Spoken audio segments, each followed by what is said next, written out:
sometimes you might fall on your way. Throw your hands up, you get down when things don't fall into place. Bismillahirrahmanirrahim. Assalamualaikum warahmatullahi wabarakatuh. Puji syukur, mari sama-sama kita panjatkan kehadirat Allah Subhanahu wa Ta'ala, di mana telah memberikan kita begitu banyak nikmat, sehingga saya sendiri masih dapat menjelaskan di rumit seperti ini, dan teman-teman masih bisa menonton video saya. Selanjutnya, sholawat berpangkaitan salam. Mari sama-sama kita hadiahkan kepada ruh junjungan kita, Baginda Rasulullah SAW, yang berlafazkan Allahumma sholli ala Sayyidina Muhammad wa ala ali Sayyidina Muhammad. Syafaatnya lah yang kita harapkan di yaumil akhir kelak nanti. Penghormatan saya kepada Bapak dosen pengampu mata kuliah proses produksi jurusan Teknik Industri Universitas Malikus Saleh, yang terhormat Bapak Profesor Muhammad Sayuti, dan tentunya kepada teman-teman yang menonton video saya.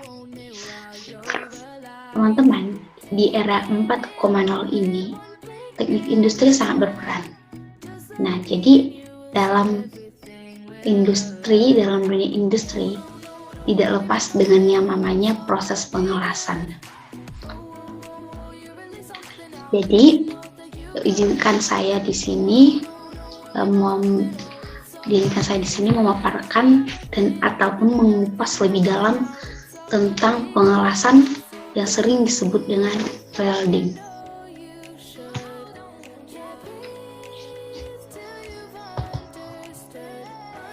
Pengelasan atau welding. Nah, sebelum masuk pada materi, ada yang bilang tak kenal maka tak arufan. Maka saya akan memperkenalkan diri terlebih dahulu. Perkenalkan, nama saya Elsa Manura dengan NIM 200130010 dari Universitas Malikus Saleh, Fakultas Teknik, jurusan Teknik Industri. Nah, yang pertama, pengelasan. Apa sih itu pengelasan? Apa sih itu pengelasan? Pengelasan atau bahasa Inggrisnya itu welding adalah proses penyambungan logam yang menggunakan tekanan, panas, atau busur listrik. Nah, panas itu bisa saja berasal dari campuran gas, nitrogen, dan lain-lain. Tetapi banyak orang mengartikan atau mendefinisikan pengelasan itu terjadi hanya berasal dari listrik saja. Nah, makanya saya di video ini akan mengupas lebih dalam tentang pengelasan. Nah, di dalam pengelasan ada las busur manual atau SMAM. Ya, sebentar saya pindahkan videonya terlebih dahulu ya. Atau SMAW, yaitu shielded metal welding.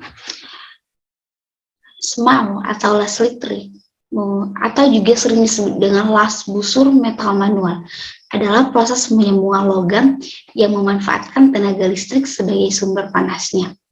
Dapat digunakan untuk mengelas logam. Yang paling umum adalah logam manual, baik dari logam yang murni atau sudah dicampur.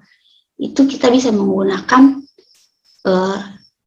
las busur metal manual. Nah, ini tuh yang paling umum di masyarakat, yang paling diketahui oleh masyarakat. Kemudian, ini dia jenis pengelasan. Sebenarnya jenis pengelasan itu ada banyak sekali, tapi di sini saya akan mengupas beberapa jenis saja, dan mungkin bisa saya jelaskan di next video berikutnya. Yang pertama yaitu pengelasan lebur atau disebut dengan fusion welding. Oke, tunggu sebentar.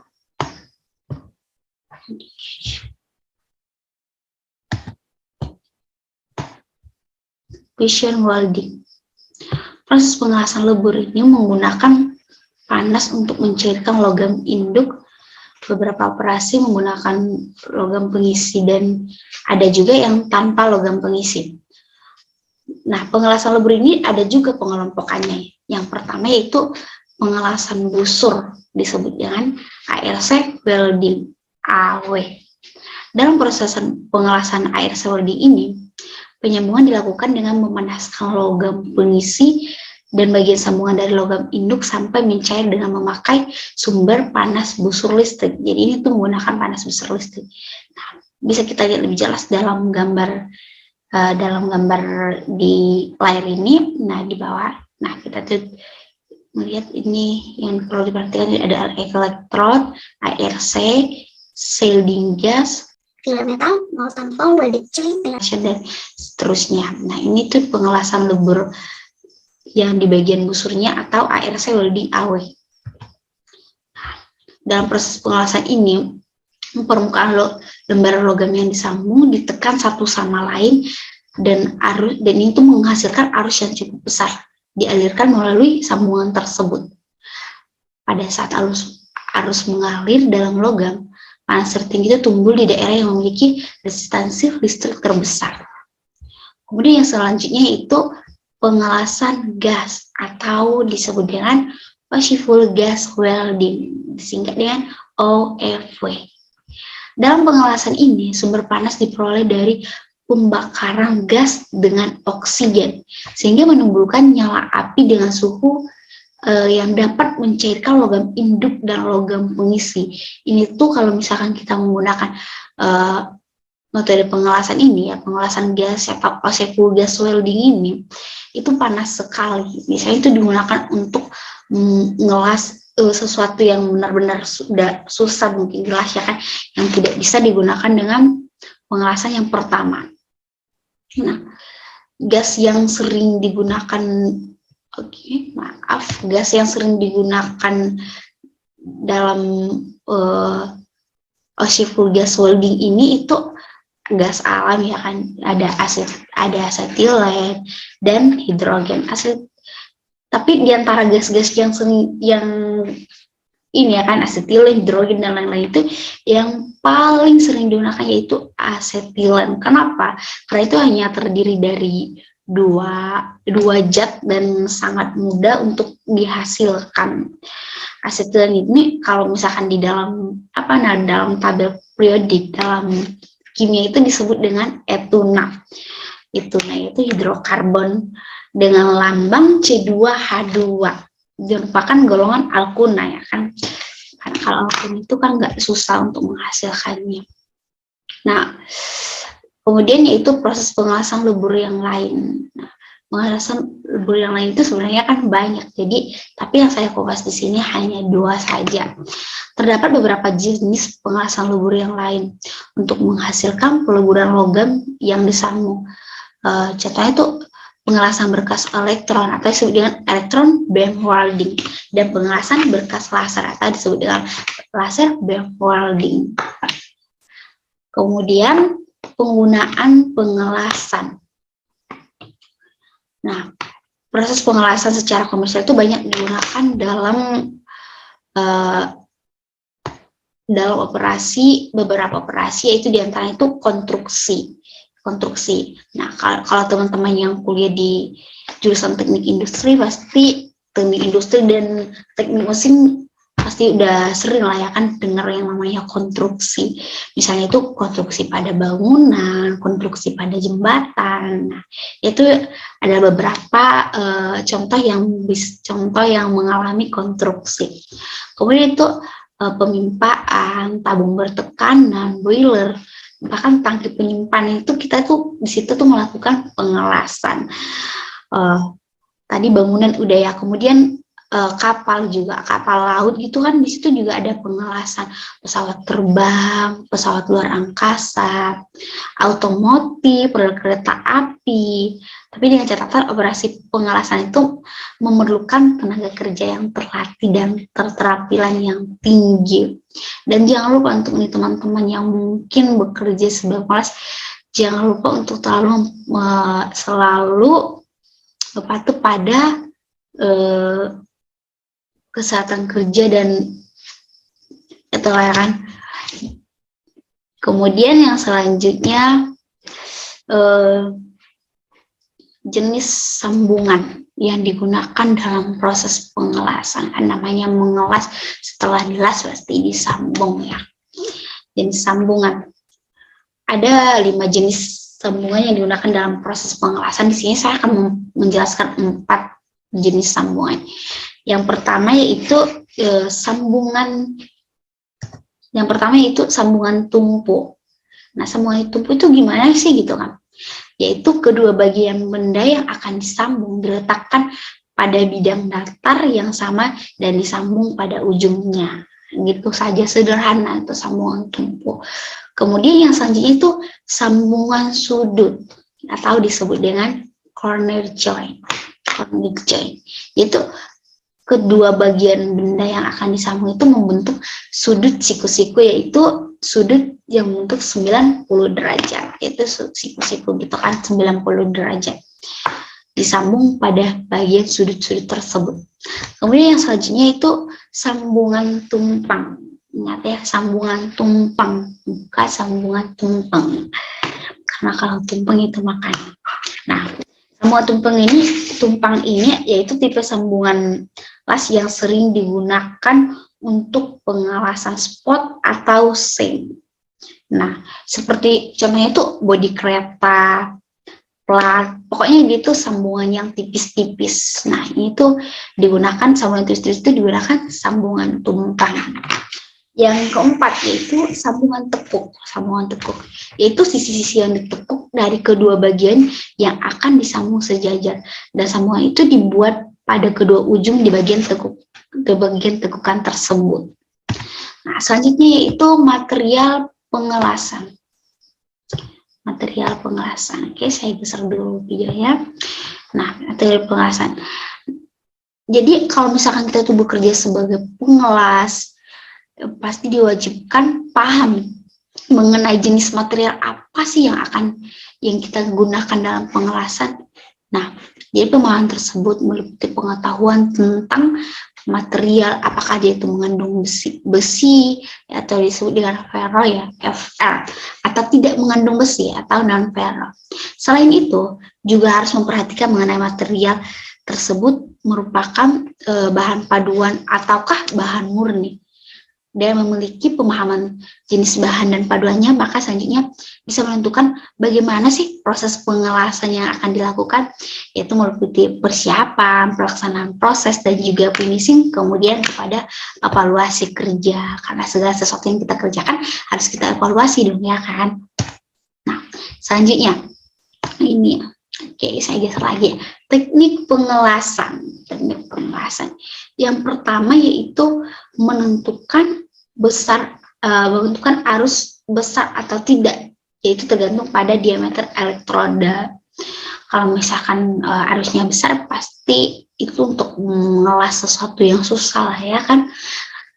Kemudian yang kedua itu tebal plat bahan. Nah, seperti yang tadi, kalau misalkan kembali ke nomor poin yang pertama itu, kalau misalkan platnya itu tipis, berarti arusnya itu nggak usah gede kali gitu kan.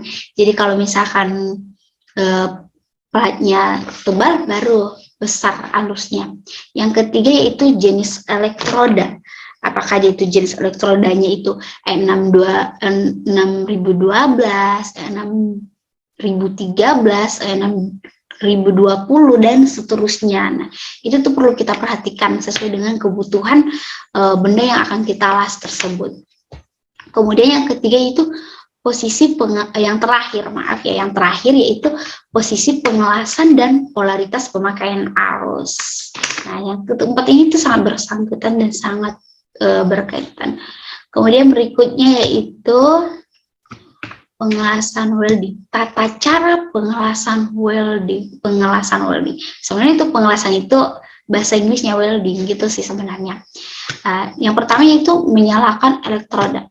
Nah, setelah elektroda menyala, kemudian jaraknya diatur, pertahankan jarak, kalau misalkan jaraknya tidak sesuai, pertahankan jarak busur las gitu kan, jarak antara elektroda dengan benda kerja gitu, pertahankan di mana sih posisi yang tepat gitu. Kalau misalkan udah tepat berarti pertahankan. Nah, seperti yang di gambar yang telah saya sediakan di layar ya kan, ini dia. Nah, itu kan pertahankan. Kalau misalkan jaraknya segini berarti kita tetap mempertahankan segini gitu. Kemudian cara pengurasan elektroda. Cara pengurasan elektroda pada saat pengelasan, kenapa dilakukan penguncian terhadap benda yang gelas agar tidak mengalami pergeseran setelah dilas ya.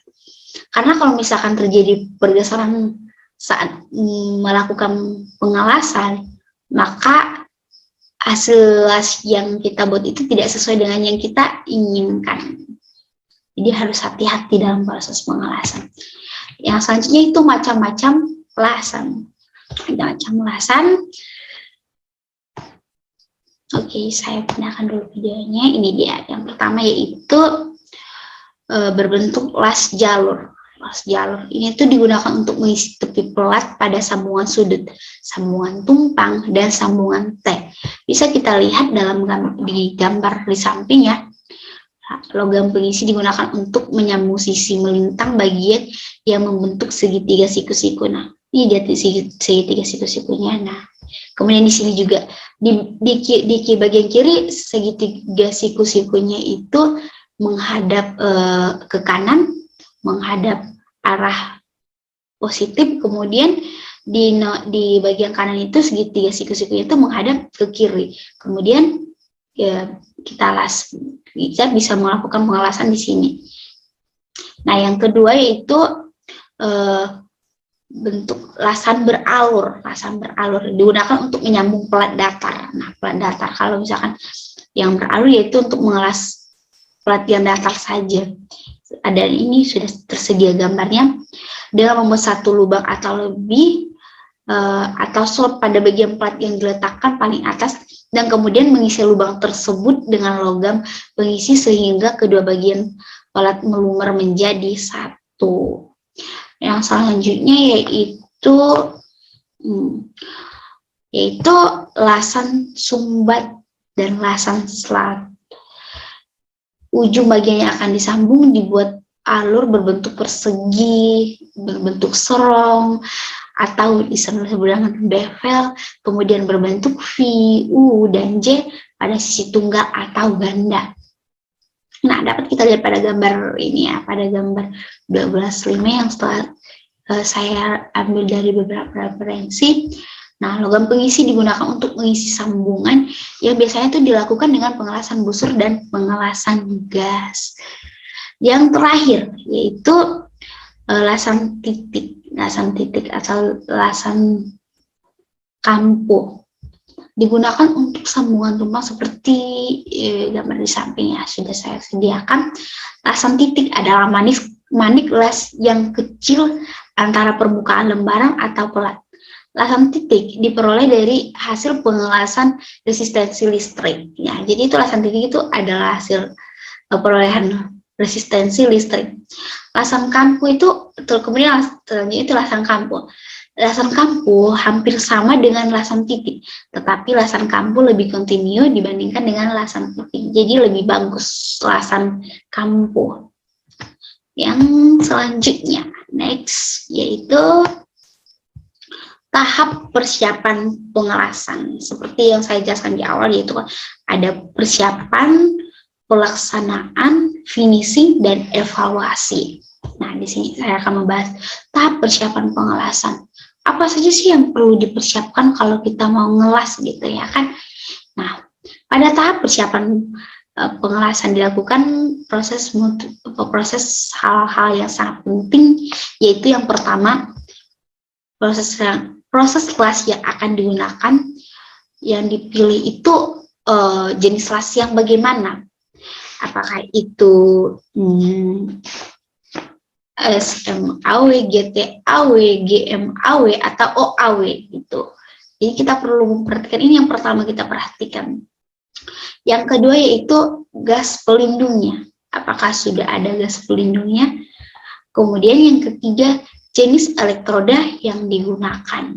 Kita menggunakan elektroda N6012K gitu, sesuai kembali kepada poin yang pertama. Kalau misalkan kita menggunakan proses pengelasannya itu SMAW, berarti kita terus menggunakan jenis elektroda N6012 sampai seterusnya begitu.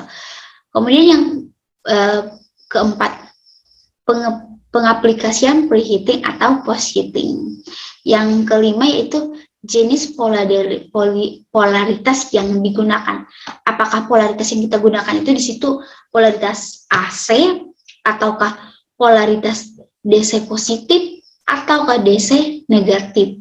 Nah, itu sesuai pada kebutuhannya, sesuai pada jenis pengelasan yang kita lakukan. Yang keenam yaitu, yang keenam yaitu besarnya arus pengelasan. Kalau tebal berarti otomatis arusnya besar. Kalau misalkan tipis, berarti kalau misalkan tipis kayak untuk rel kereta api gitu kan, berarti itu arusnya nggak perlu tinggi ya kan, untuk menghemat arus juga dan tidak merugikan pihak pabrik. Yang ketujuh yaitu jenis nyala las untuk OAW. Dan yang selanjutnya itu tindakan-tindakan lainnya yang diperlukan. Nah, tindakan-tindakan yang diperlukan ini kita tuh, kalau misalkan kita itu mahasiswa teknik industri, kita udah mempelajarinya itu di mata kuliah ADPK, analisis data, analisis pekerjaan. Nah, itu kita udah pelajari di situ. Kemudian yang berikutnya, keuntungan dan kerugian untuk material yang baik. Nah, keuntungannya itu untuk material yang baik itu ada 80% keuntungannya. Karena kan sesuatu yang dilakukan dengan baik pasti hasilnya insya Allah baik. Usaha tidak mengkhianati hasil.